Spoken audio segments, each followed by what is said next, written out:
stop and think about for a second the AIification of the workforce. Right. Okay. The fact that we're applying at a breakneck speed what we're applying. Okay. Hey everybody, I'm Dave and I'm here with Marcelo again. We're going to continue the conversation about hiring and postings and how to find a job coming up on Better Ways of Working. Welcome back, Marcelo. Thanks for having me back. Appreciate the return call to have a conversation and keep it going. Yeah. Hey, listen, our pleasure. And look, folks are hurting out there. I'm seeing posts where like, I applied to 1,000 jobs and I only got one callback. And last time you were on, you talked about ghost jobs, and that's also an issue. Mm-hmm. Where do you see what's going on in the market for folks that are looking for jobs? It's certainly not getting any better. I shared something with you earlier. I don't know if it's too early to just dive right into that deep end of the pool. Let's do it. Yeah, let's just do it. Why not? Just jump right in. So I shared an image with you that I just pulled up, and we're seeing it now. Yep. It comes off from eponymous account on X. And basically what you're looking at here is the number of unemployment claims in the United States. It's near the highest it's been in 4 years. And what this typically translates to for anybody who's been in the job market for any given time is that the unemployment rate is actually higher than what we might be hearing out on the street. It's actually significantly higher than the 4.4% that it's been. Okay, this is nearly 2 million people who are currently receiving unemployment from the federal government. That's not to take into account the number of folks who are quote unquote underemployed. Okay, they're employed, but they're receiving significantly less than what they may have been receiving in a previous job, number one. And let's be frank, there are some folks who've just kind of like given up, if you will. They're not really trying out there. Some folks are living off of their savings, even retirement funds. I've heard stories about people cashing in on their 401ks. Yeah. And if you're younger than 59 and a half, there's that 10% penalty. Yeah.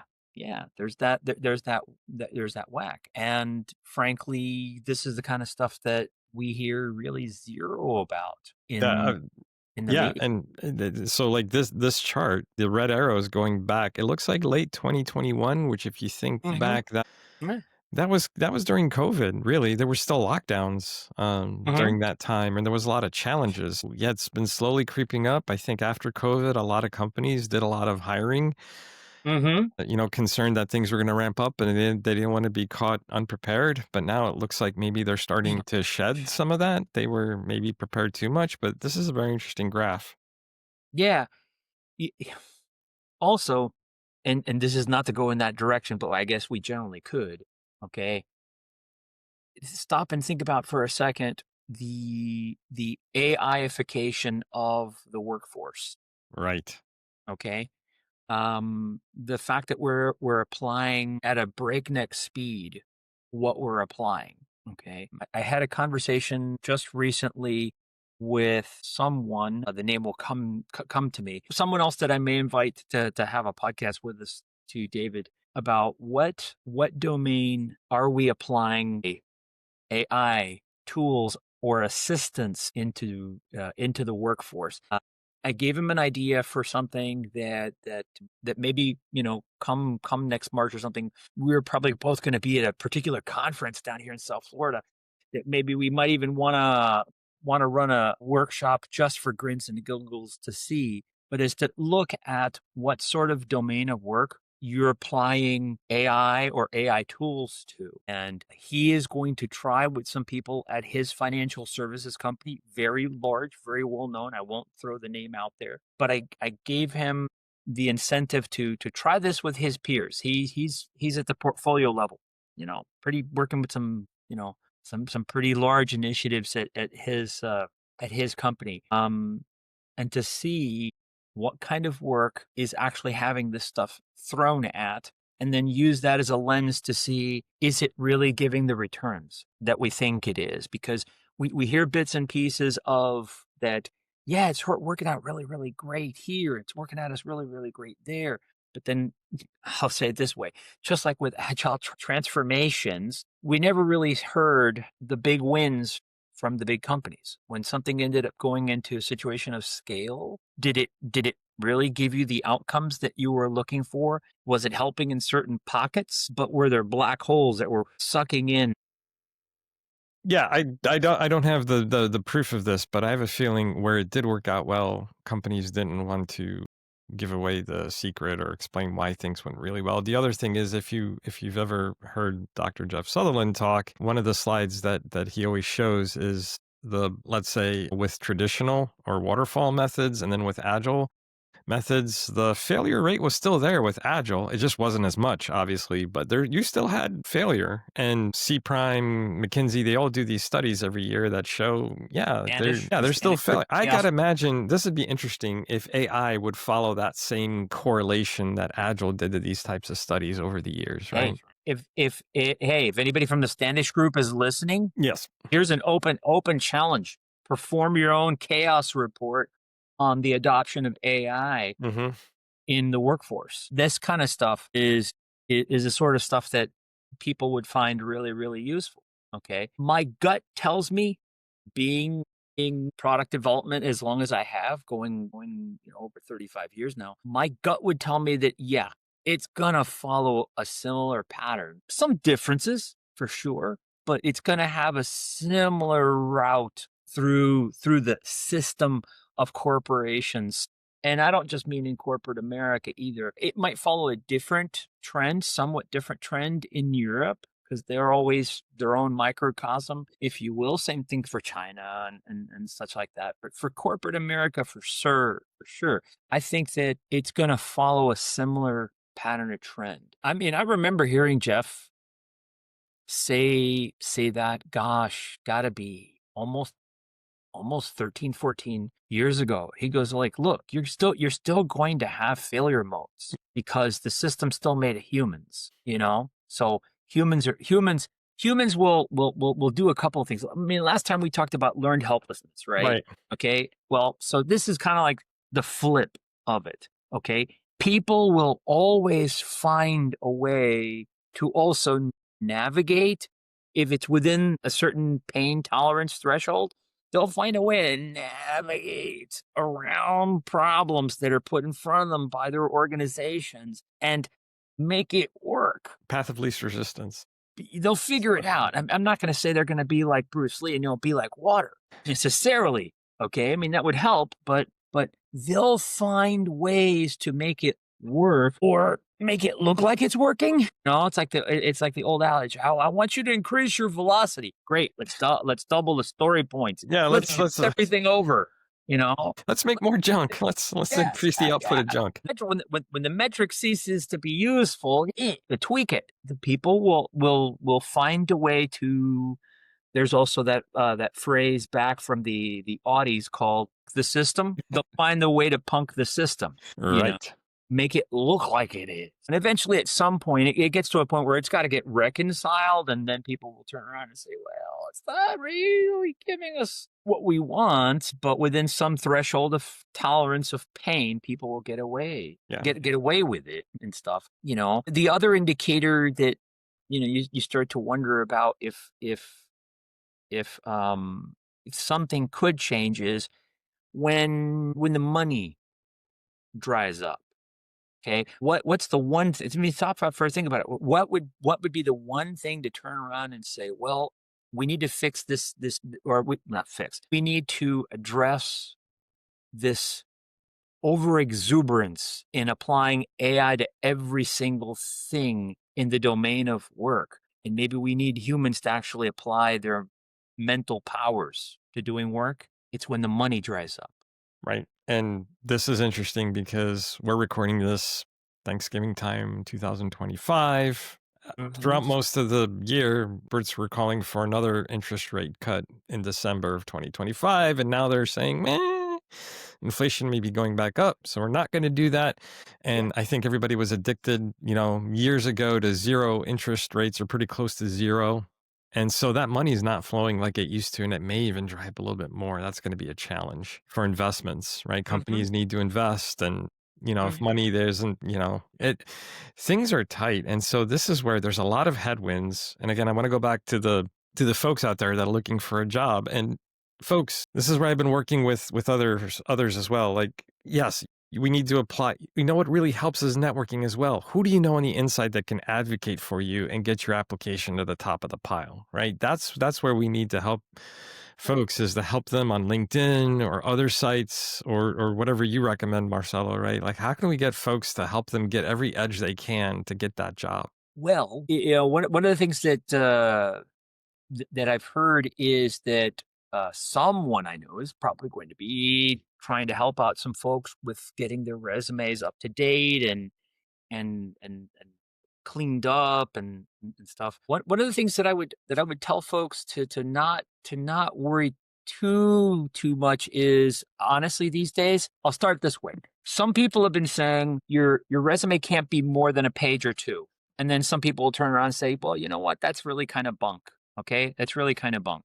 Right. The question is, for me, not so much as how many pages per se, it's how ATS friendly your resume actually is. Okay. And recently, as in like just yesterday, just for grins and giggles, I looked at Reddit. Now, normally I would not say Reddit is an incredibly powerful news source, but this one actually happened to catch my eye. And this was someone who has been apparently in the recruiting business, so to speak, for the last 20 years, came out and said, look, I'm just going to lay it down straight. ATS systems look for keywords, period. This is really what this person wrote. I'm not sure it was a he or she or they, but they were very clear. ATS systems look for keywords, period. That person put the word period, David, in all caps, period. That's all they're looking for. They are keying on, does your resume have the words that are in the job posting? Does this have this it has in the job posting? Okay. So I'm gonna give away something for free. I'm always giving away stuff to everybody. I have a friend who is working for one of the cruise lines based here in South Florida. Okay. Product owner, digital product owner. And they, during the pandemic, they had a downturn. Okay. Obviously, cruises weren't going out as much. And she was downsized and she was looking for work. And so one of the things that I did with her is like, look, don't just throw your resumes all over the place. Look for a high correlation. Okay, a high correlation between your experience as you've stated it, being honest, okay, and the things that are being asked for. And interestingly enough, one of the few use cases, and I don't mean this to say that this is with statistical accuracy either, okay, but we sat down and we looked at and said, okay, take this resume of yours and craft a process of kind of build your own ATS, if you will, use Gippity. Okay. We used Gippity to make her own ATS processor. What is Gippity? Never Gippity heard of it. is the Gippity is the online phrase for Chat GPT. So I'm if out you of the loop on slang, obviously. yeah, So, the slang is Gippity. Chat but yeah, Gippity. use AI to beat AI. Well, I'm not saying it to necessarily beat AI, but to do a statistical word match. I Yeah, mean, what else? I would imagine be great at that. Here's my resume. Here's the job posting. What's the correlation? So Right. we crafted a effectively a process of her own mini ATS. I said, turn the problem in on itself. What if you had to be the ATS? You were crafting your own ATS to correlate your experience as you stated it, be honest again, with what is being described and ask, what's the correlation between the two? Right. Where connects? And where there's gaps, I would imagine Gippity would have given you a question like, "Hey, you're missing this. Do you have this experience?" And it would update the resume if you gave it like, yeah. So folks, we're not saying just match the job posting. We're saying Correct. let Gippity, I can't get over that. Let And Gippity work with you to craft a better resume for the ATS. a lot of folks have said that. A lot of folks have said that. Okay. Um, what she ended up doing, and I believe she's now gainfully employed. What she ended up doing was speak more clearly and more succinctly. She actually ended up, interestingly enough, rewording things and reduced content, but she spoke much more succinctly. Okay. I suspect that that reduction of extra verbiage helped the ATS match. Okay. Because I guess maybe one of the reasons why they say, oh, if your resume is that long and stuff like that, maybe the systems that are doing the processing behind it, okay, get confused when you have excessive verbiage in your resume. Well, and if you make it to a human, the clarity would also pay off, I would assume, right? Precisely. People are going to give you a 30-second read over or whatever if it gets to a human. Well, one of the things that this post on Reddit also said was is what many of these ATS systems are putting out there is a correlation factor for the hiring manager.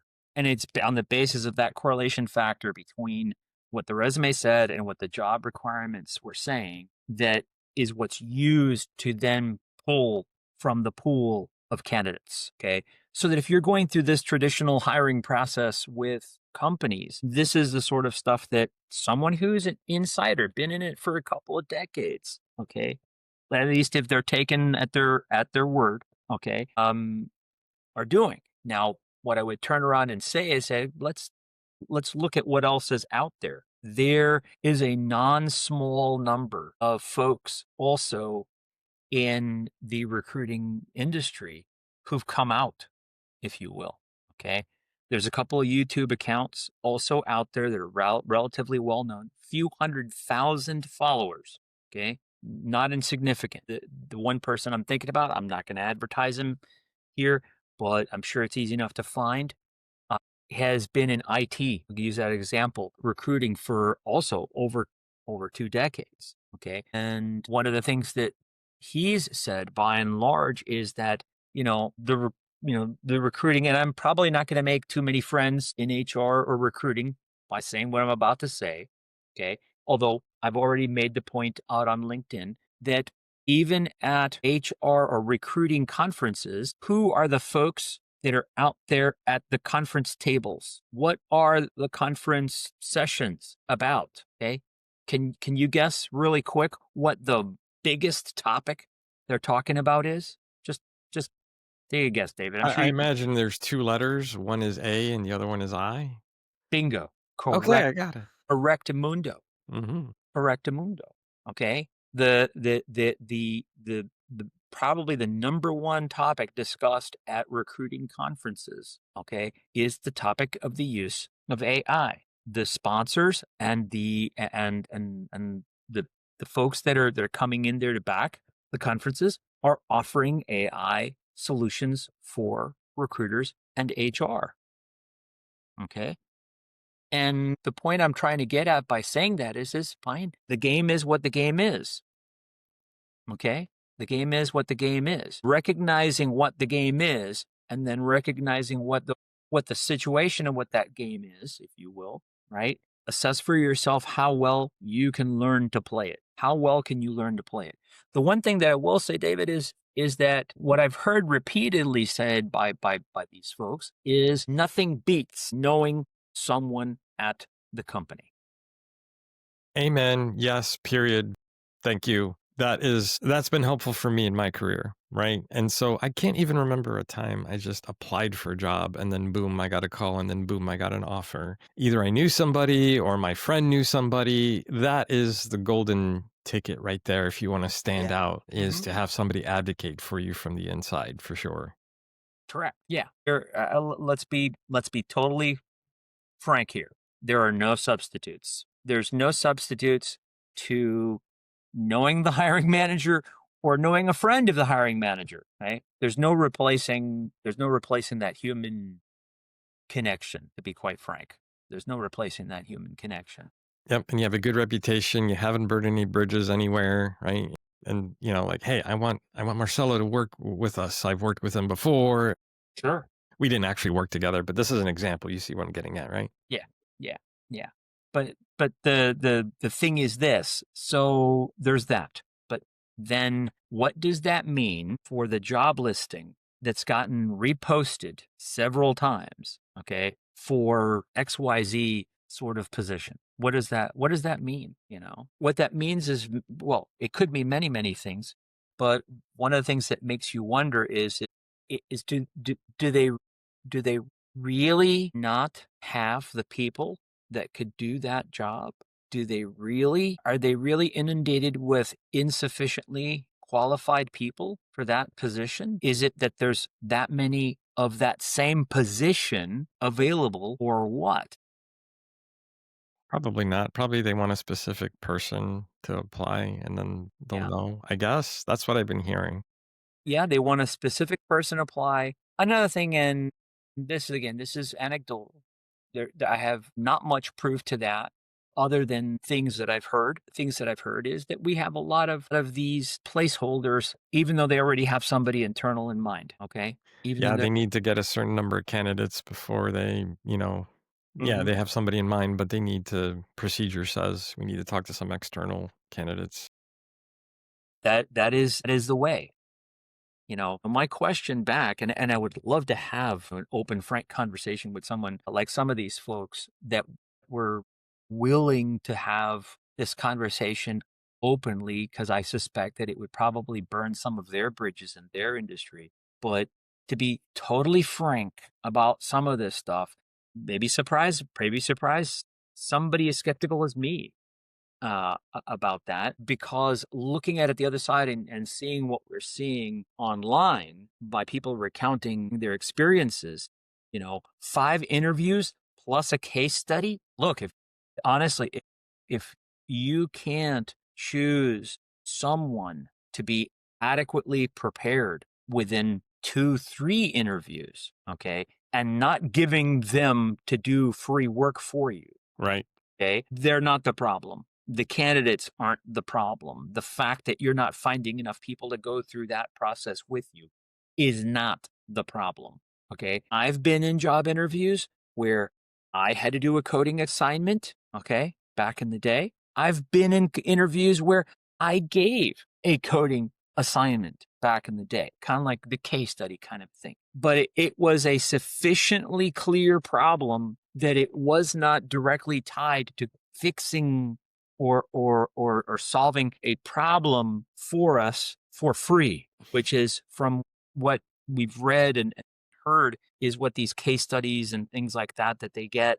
Somebody was given to do a product roadmap for a healthcare product that they wanted to revive. They had shelved. They wanted it revived. Okay. And they wanted this person to come together and put together a roadmap, a plan for reviving this product and a roadmap for getting it back out onto the market Sounds like free consulting. as part of their interviewing process. They had been through 3 interviews, and this was a case study that they were, or quote unquote, a casework portfolio for them to do. With all due respect, that seems like asking them to do free consulting. Yeah, free consulting. I've been reading this too on Reddit, especially with freelancer sites like Upwork, etc. I've seen people complain Hmm. legitimately that they get interview after interview, and then they like, hey, can you put this together, talk to us for a few hours, and what would you do in this situation? And yeah, it's been like free consulting. Yeah. Then they never get the job, or they never hear. Like this is the worst, right? When you put so much effort and Hmm. like, is it even, well, I don't want to go there, but is it even ethical? Shouldn't you pay somebody if you're going to take their entire day to put together a case study and generate some examples or whatever that you might use in your company? But Ethical, anyway, ethical and legal, two different things. right. That's true. Ethical and legal. Yeah. Yeah. Ethical, probably not. Legal, probably. They can probably get away with that. I'm not saying getting away. If it's legal, it's legal.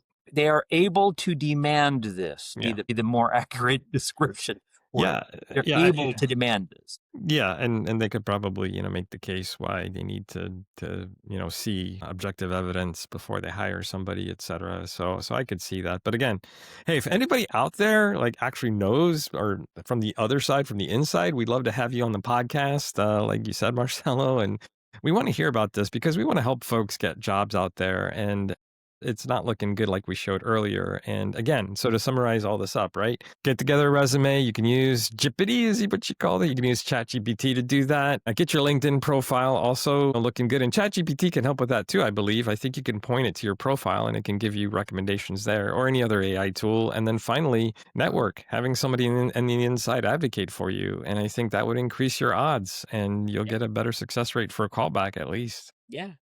Absolutely. And different matter. Ask yourself if that same position has been reposted Yeah. for 4 months. Is this? Let's be frankly. Is this really the company that you want to work Yeah. for? Yeah, ask Uh, yourself that question because it could be a bad sign on what it would be like if you did work there yeah. and Yeah. decisions and all that stuff. So, great advice. If folks want to reach out to you, LinkedIn, right? Marcelo Lopez. I'm out there. You feel to connect to me, and if you need somebody to help you, we're here to help. Yep. True, that very true words. You can reach out to me as well on our website, betterwaysofworking.com. We will be pulling together some folks as well who can help with this. So go to the website and look at the Better Careers webpage. Until next time, thanks a lot. Bye bye. See you later, everybody.